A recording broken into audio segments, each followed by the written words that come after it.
Hi, hello, and welcome, or welcome back, I suppose. Bold. Thought I'd point it out immediately. It's a bit hard to miss, but yeah, I am, in fact, an egg.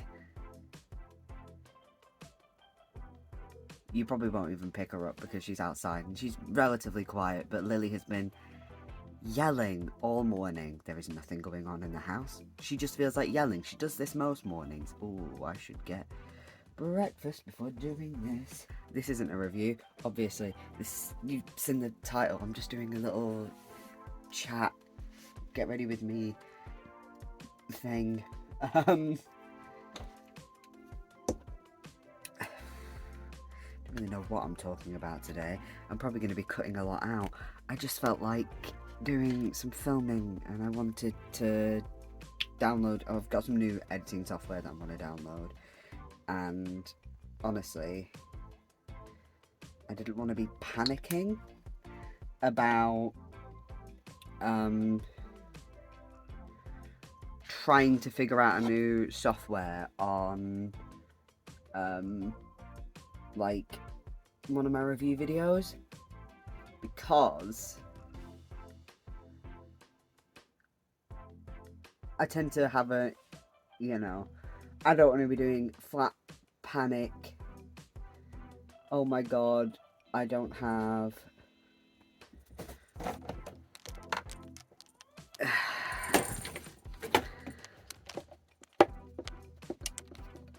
thank you, Zelda, once again. Queen of just barging past. Right, we're fine, thankfully. Yeah, so I didn't want to be like worrying about figuring out what I'm doing when I've got like a hard time frame kind of thing. Like I can just film this, download the software, piss about with it today, because often I finish reading a book. I mean, I'm going to try to finish the one I'm reading currently either today or tomorrow, but I usually end up finishing a book quite like on a Tuesday, maybe a Wednesday. So obviously in that case, why do I feel like there's another cat that's going to jump up? Hello. I usually end up finishing a book on a Tuesday or a Wednesday, and then I will film and edit. Although at the very least I'll usually be editing on a Wednesday. Zelda! No, madam, this tripod is so shaky. So in that case, I didn't want to be, figuring out a new software last minute, not knowing how long exporting takes, not knowing if it generally just runs a bit differently. I mean, I tried a couple of different editing softwares, like when I was first starting out, and then I got Adobe entirely properly, obviously, because yep,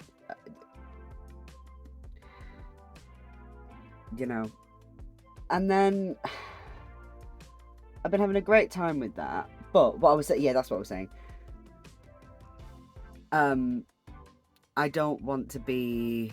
No, brain, where were you? Yeah, so when I was figuring out a bunch of different like editing softwares, when I was using a bunch of different ones, I found that generally, sorry, I'm entirely blocking you there. Generally, for what I need an editing software to do, they all work in pretty similar ways. I mean, the biggest difference was often how cheap the transitions looked. But I don't really use transitions anymore. I wanted to in my first videos, but then I was just like, honestly, this just makes it look worse. Most of the time I don't need them. So I don't really use them that much now, and I just use a kind of dissolve, which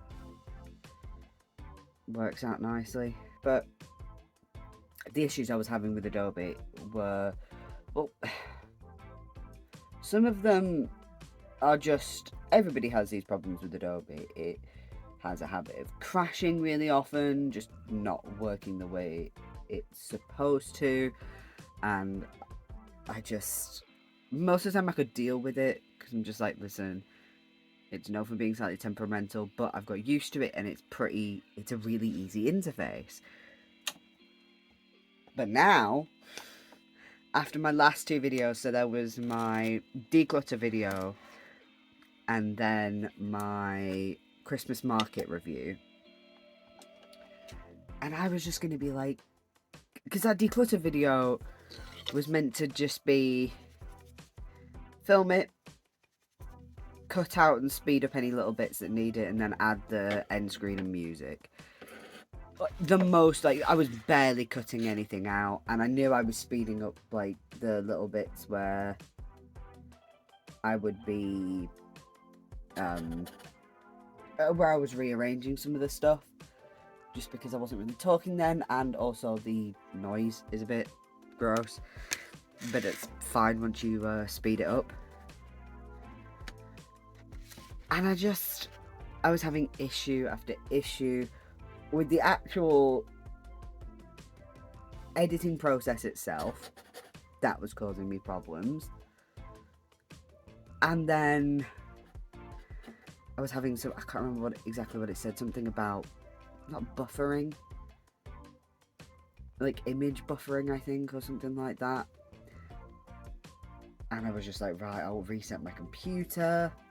That'll probably sort it. And it kind of did.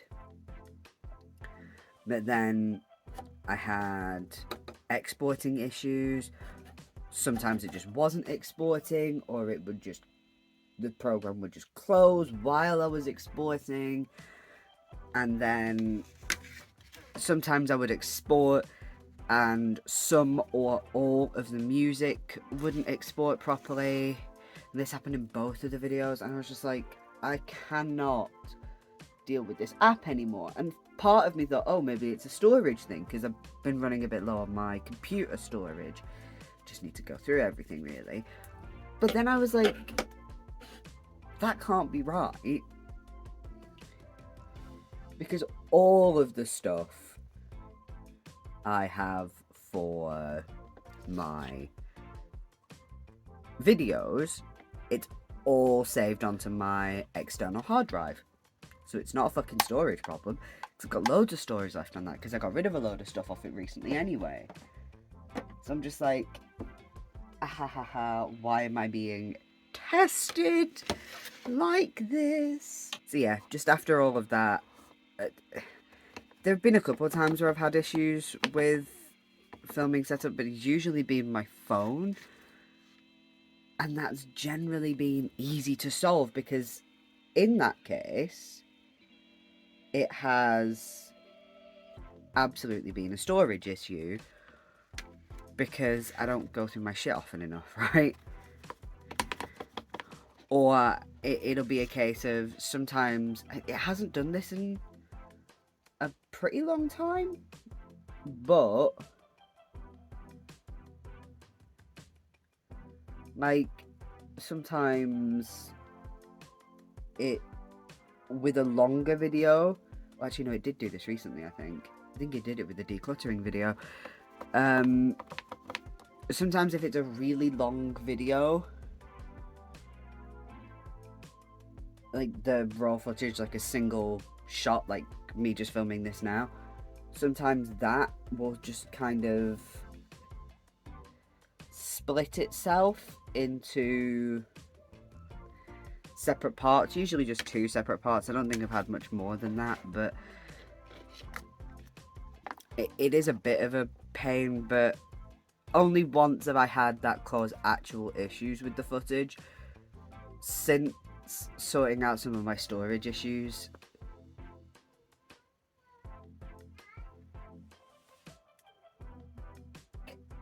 You good, fam? Hello. But yeah, since Sorry, again, I don't know if you could hear that, but Lily is just...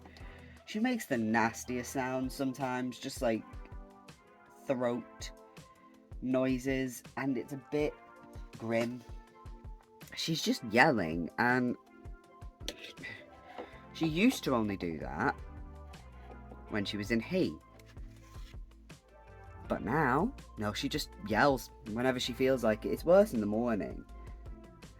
I mean, I would usually feed them before I do filming a video, but given that this is me getting ready, and I'm up earlier than I would usually be anyway, so they wouldn't usually have been fed by now as it stands. But given that I am out of bed, that means that I should be feeding them, according to them.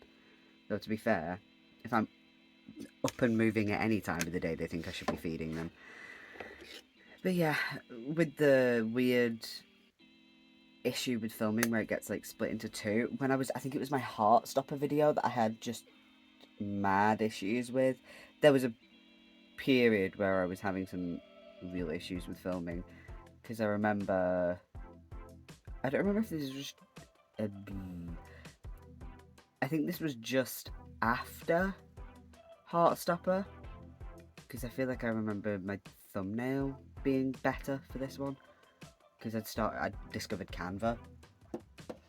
That's why there is a huge difference in my thumbnails. If you like go through, you can see where I was like, oh, I should start actually editing these beyond putting text on them. Well, first it was like, I should put some text on it with like a little fun thing, and then I should maybe put a border on it. Oh, Canva exists. Honestly, godsend.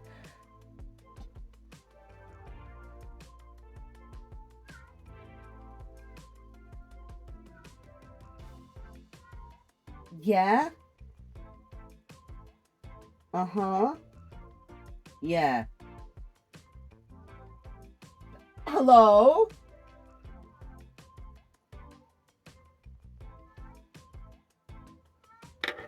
Sorry, I assumed she would be sat outside my room making those noises, given how loud she was being. No, she sat at the bottom of the stairs being a creepy little demon. She loves being a little creature though, so, you know, good for her. But yeah, I remember with the last blind date with a book video I did, where I think it was called Vagabond, the historical novel that I had read with that Bernard, is it Cromwell, something like that, and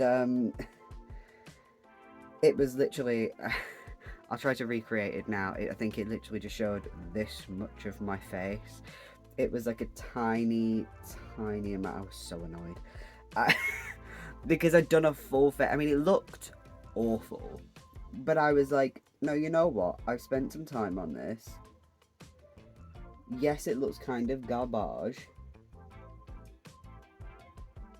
but it's still kind of fun. I mean, on the other hand, it was like a very dull grey, and I'm not very good at doing lighting, like colour grading stuff. I'm not an editor. I edit, I'm not an editor. I don't really know terms and stuff. Mostly just because I'm like pacing about. A lot of what I've learned is me going on YouTube and just going, hey, I want to do XYZ. How do I achieve that, please? And thank you. But, yeah, my lighting wasn't fantastic for that video, and it was like a full silvery grey look, which in poor lighting might have looked a little bit not ideal, shall we say. It wasn't exactly a bright light silver, but the point is I was annoyed about my filming. But like I said, that hasn't happened in a good long while. Should I talk about being bald? I'm gonna talk about being bald. So I was meant to do this in the new year. The original plan was, oh, there's something in my eye. So the original plan of baldness was as early as I can in the new year. And then one of my friends suggested, because I'm going to be at hers for New Year, oh, why don't you do it at ours? It'll be like fun, we'll do it at the party. And I was willing to do that. And yes, I'm aware there's a much bigger gap here than the little ones here, but that's because that was done for Comic-Con. And it was a single slit, so I wanted to do it a bit wider so I could make the look work, but it's hair, man, it grows. But I was just wanting to do it at the beginning of the new year, to be like, either way, to be like, okay, I'm going to spend at least 1 year, the whole of 2023, just letting my hair grow, no dyeing it or bleaching it. And I don't know how long that'll last, but I just want to see how my hair will, you know, come out without fucking about with it so much. It's not saying that I'm not going to do anything with it. Once it gets longer, I may well still curl it, because I quite like the way it looks when it gets to about the length it was before I... Actually, about the length it was after about a year's worth of growth. Because I know my friend's party, like her engagement party, was in the summer. And I shaved it off in August 2021. So yeah, about a year of growth, and then all the curls up like that. That looks really cute, but I have heat protectant still. I'm gonna use that. I look after my hair when it's dyed, I mean. Like, I don't just dye it and let it be. You know, obviously the act of dyeing and processing it is not necessarily looking after it, but I am then careful once it is, you know, dyed and bleached and processed and all that. I do my best to look after it. I have a lot of, you know, well, not a lot, but I have my oils, my masks, conditioners, all that sort of stuff. Beyond just the basic, I have a shampoo and a conditioner. You know, I've got like little leave-ins and stuff. And yes, I am aware that some of that I do still own, but my hair isn't gone forever. It will grow back. That's kind of the point of this. But I did it early because this itch has been on me since, like, towards the beginning of November. Whenever I got my hair cut a little bit for convention, so I had like the kind of mullety vibes, and that was fun. I really liked that. And then I got it cut shorter for convention because I needed it to work style wise, and I hated it. It wasn't cut quite the way I'd asked, but the way she had done it, I couldn't then save it because I wanted to keep most of the length that I have and then have an undercut, but she just cut it all way shorter, and I was like, this isn't what I asked for, and it was beginning to really stress me out. So it was like when, I think it was during September or October, I was like, I'm pretty sure it was October, my goal was, okay, no dyeing my hair for a whole month.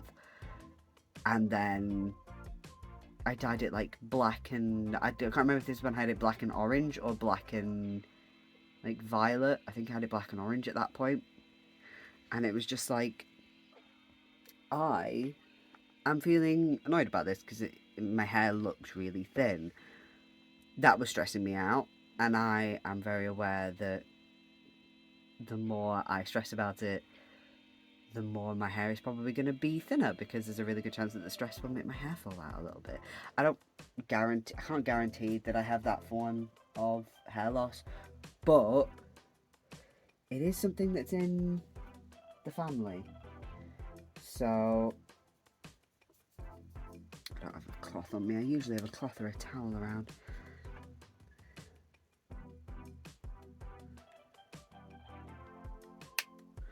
So yeah, that's when I dyed it. I think I just went like brown and blonde, and I had that for the longest time. And then in November, at the same time as I got my haircut, I just went plain brown, and I had a little bit of an urge to dye it. Like, I'd bought red hair dye before I realised I was actually going to the con, because I bought the tickets ages ago, and then I lost my job, so I was like, oh, I'm not going, but I've now got an income again. Not this, obviously. 10 to 20 views a video does not an income make, but I do have an income now. So I was like, brilliant, I can finally go back to Comic Con, and I did, and it was great. Can talk about that a little bit if I've got the time, because I don't usually take that long doing eyeshadow because it's something I've got pretty quick at. I've now lost my train of thought. Yeah, so I was like, I had brown and blonde hair for a while, and then just brown hair because of the con, and I was like, I bought some red hair dye just before I went, and I was gonna do that once I got back from con, and then realised, oh, there was somebody I'd seen, I think at the con, who had the most beautiful shade of blue hair, and it was like this sky blue. It was absolutely gorgeous, and I was like, yeah, I can do that to my hair, and I couldn't get that particular tone, so I just went the darker tone that you have you seen that? Yeah, I had that in my last video, right? Yeah, I think I had that in my decluttering and my brain. In my Christmas market video. But I was just like, I want to get rid. So I waited at least enough time to say, okay, my scalp's not going to be blue when I buzz this off, because I have done that in the past, because I used to shave my head relatively often. Like,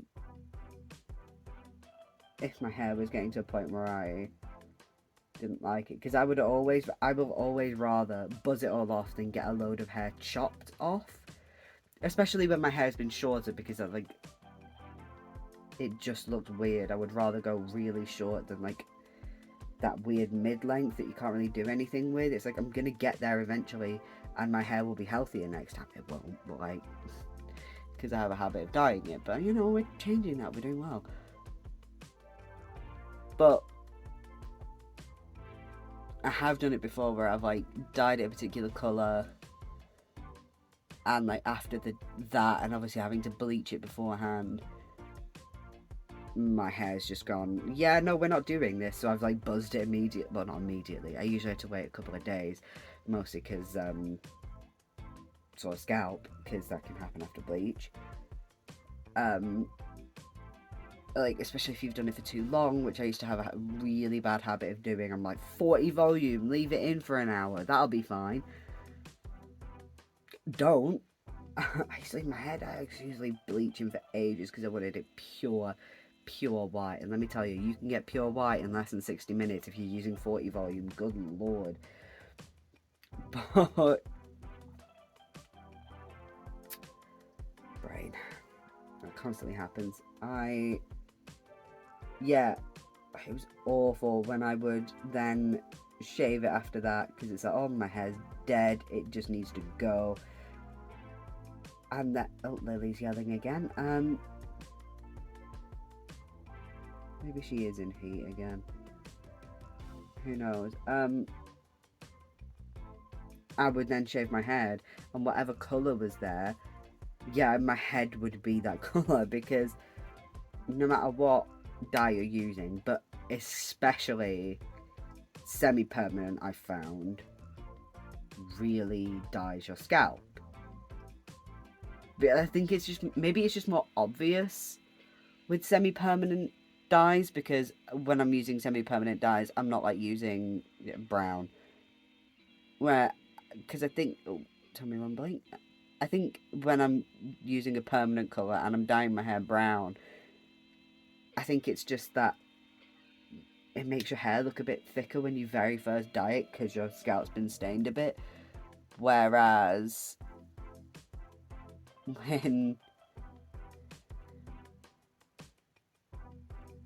when you're Lilith, but yeah, you dye hair brown and it looks like full hair. But if you dye your hair like blue, let's say, your head's just gonna look blue. Like, there's no way that makes your hair look thicker. I think the only really cases where that might occur is if you're going orange, and obviously that's only the case for me because I'm kind of, pasty and pale. But there's ginger in the family. What am I supposed to do about it? And yeah, like I was saying, con was good. I'm just gonna move on from that. This is fucking hair dye talk. But con was brilliant. I met some lovely, lovely people. Day one, I cosplayed as Danhausen. Met him. He said I looked great and I nearly threw up.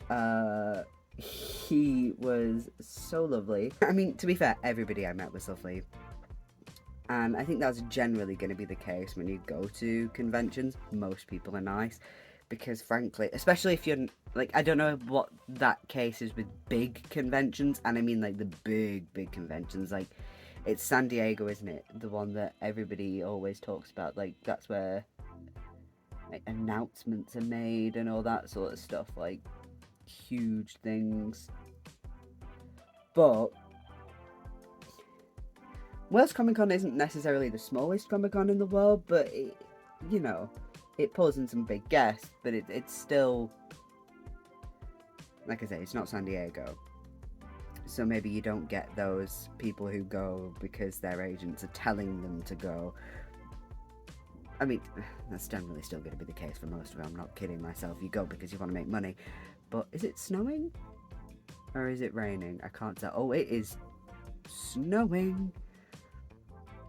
Is it? Maybe it's both. Well, I've got to go out and edit later, so I'll soon find out. Can't wait for all that to freeze over.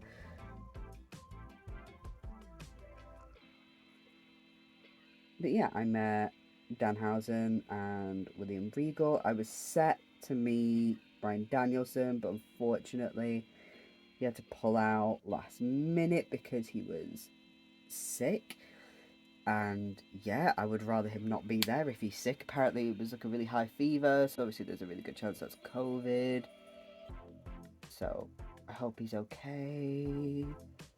And I would rather him be at home than give a whole convention whole fucking COVID, you know what I mean? Like, yeah, Danhausen, Regal. I met Christopher Eccleston, who was so lovely, and I nearly cried. I mean, he was just, I didn't speak as much as I would like to have done, but that's because I think I got a bit flustered. And not in that I'm starstruck kind of way, like, oh my god, it's you, in a, like, I spent my entire childhood watching you, and now I'm freaking, I mean, yeah, that is still starstruck, but it's not like, oh, it's because you're a celebrity. It's like, this is just a very personal moment for me. I have a parasocial relationship here. Haha, funny. Anyway, brain is not working. I also I met the lovely Chris Barry from Red Dwarf, who quite rightly pointed out, so this was on day 2, I was dressed as Rhea Ripley, and he did quite rightly point out that in his Demons and Angels look, sorry, that my Rhea Ripley look was really rather reminiscent of his demon look in the Demons and Angels, and I can't deny that he's absolutely right. But to be fair, a lot of wrestling gear does have that vibe to it, if you know what I mean. Do I want to put an eyeliner on this? Can I be arsed putting an eyeliner on this? No. But it might be pretty. You know what we'll do? We'll do the, I don't want to do an eyeliner, but I do want to do something cute.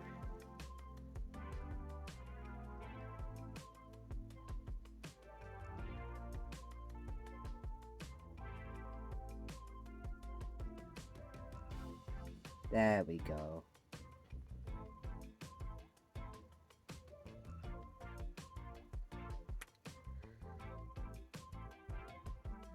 And I also just generally met some lovely people there. I met some other Danhausen cosplayers, especially on day one, because obviously I was dressed as him. And there was a lovely couple there dressed as Jericho, the Painmaker vibes, and Excalibur. And they were lovely, and I really hope they're well. I need to message them actually about stuff. But anyway, yeah, they were super lovely. And I also met somebody else who we just ended up chatting a lot about, because we ended up at 2 of the talks together. We just sat next to each other at the Danhausen talk and Regal's talk as well. And she was so nice and just super lovely. And I hope I get to see her again at some point as well, because I know she's likely to be at some of the wrestling events that I'm going to be going to next year. Some of them. At least one of them anyway. And I think that's the thing with Comic-Cons is I tend to go there with the main goal being like, oh, I'm going to meet some guests and get some cool art. And I did get some cool art. I got some really cool stuff from... I got 3 prints, I think it was. Yeah, from Grant Perkins, who is phenomenal, by the way, and just has this really cool style. I'm thinking for one of my tarot cards at some point I want to try to do something kind of in his style, though that's very out of my wheelhouse. He has a very... I think that might be Hale. Oh, but I want to go to the library today. Piss. Yeah, I mean, generally, I focus more on at least semi-realism. I won't call it complete realism. And I have some other, like, colour blocking type styles, which is generally what I call it. I never know what to say with that. But I'm working on a card at the minute. I don't know if I've ever mentioned on here that I'm making a tarot deck. I'm trying to make a tarot deck to try and improve various styles of mine. So some of it is still not going to be perfect, but I'm generally just using this as a way to improve on the skills that I do have and gain skills that I don't have. I'm not putting lipstick on now because I have to eat after this, so I'm not putting lipstick on. Should I do another coat of mascara? Yeah, because that's looking a little bit flat. But yeah, Grant Perkins stuff is lovely. I will have put a few examples up here. And yeah, oh, and I met Tom Scar as well, who I know I mentioned that in a previous video. The last video, was it? Well, one of the last two. It was one of the ones where Adobe hated me, I know that much.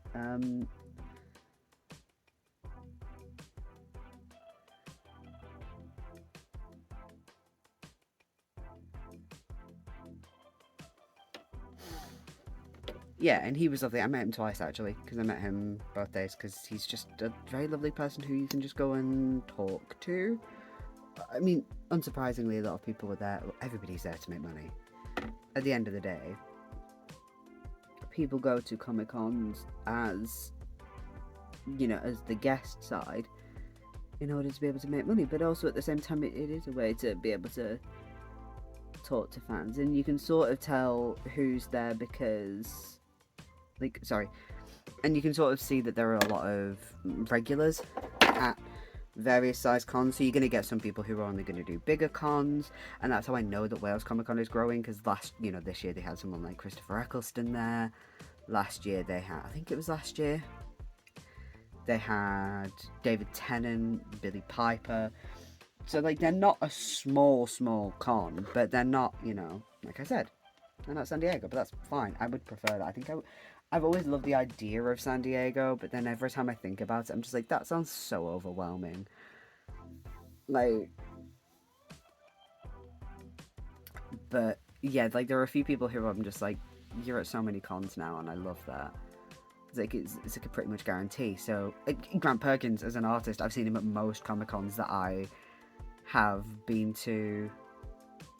Whether I've actually been, this is the first time I've actually gone to get art from him, because I was just like wandering around, and as it happens, I got the platinum package because I had the money to be able to get that at the time, and I'm really glad I did. And we got like a little print of his with a mug with the same print on it, and I was like, oh, I'll go and find him because this style's really cool. I'd seen his picture. There's this like one particular picture that he uses. I don't know if it's the same one he uses as his Twitter profile, but I'm like, oh, it's him again. He's there at every Comic-Con because it's very distinctive. It's like a top-down picture, and his beard and hair's all flowing towards like the camera. Hello? There she is.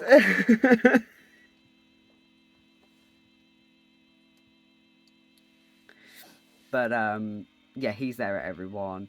Like Sylvester McCoy is often at Comic-Cons, as is what is his name? That's awful. I know, Lily.